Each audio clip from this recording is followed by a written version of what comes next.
ডিম দিয়ে আলু রান্না করার জন্য আগে আমি পেঁয়াজটা দিয়ে পেঁয়াজটাকে ভেজে নিচ্ছি। পেঁয়াজটা যখন ভালো করে ভাজা হয়ে যাবে তখন আমি আলুগুলো দিয়ে দিচ্ছি। আলু এবং পেঁয়াজটা একসাথে আমি ভেজে নিচ্ছি। এটার সাথে আমি কিন্তু আদা বাটা এবং রসুন বাটাটাও দিয়েছি সামান্য পরিমাণে।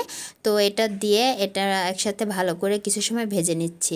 ভাজা হয়ে গেলে আমি এখন মশলাগুলো দিব। পরিমাণ মতো লবণ দিয়েছি, হলুদের গুঁড়ো দিব, মরিচের গুঁড়ো দিব, সামান্য পরিমাণ ধনিয়ার গুঁড়ো দিয়েছি, যেহেতু আমি কাঁচা ধনিয়া পাতাটা ব্যবহার করব। এখন এগুলোকে ভালো করে মিশিয়ে নিচ্ছি। এখন সামান্য পানি দিয়ে দিচ্ছি। পানিটা দিয়ে ভালো করে মশলাগুলো মিশিয়ে নেওয়া হয়ে গেলে ডিমগুলো দিয়ে দিব। ডিমটা আগে ভেজে নিয়েছিলাম। একটা ডিম আমি কেটে 2 ভাগ করে দিয়েছি। আমার কাছে মনে হয় ডিম কেটে দিলে তরকারির স্বাদটা বাড়ে। যাই হোক, পরিমাণ মতো পানি দিয়েছি। এখন ঢাকনা দিয়ে ঢেকে দিয়েছি। ঢাকনাটা উঠানোর পরে আমি নামানোর আগে ধনিয়া পাতাটা কেটে দিয়ে কিছু সময় ভালো করে নেড়ে চেড়ে এখন আমি নামিয়ে নিচ্ছি। এই ডিম আলু রান্নাটা আমার খেতে খুবই ভালো লাগে। কার কার পছন্দ অবশ্যই জানাবেন।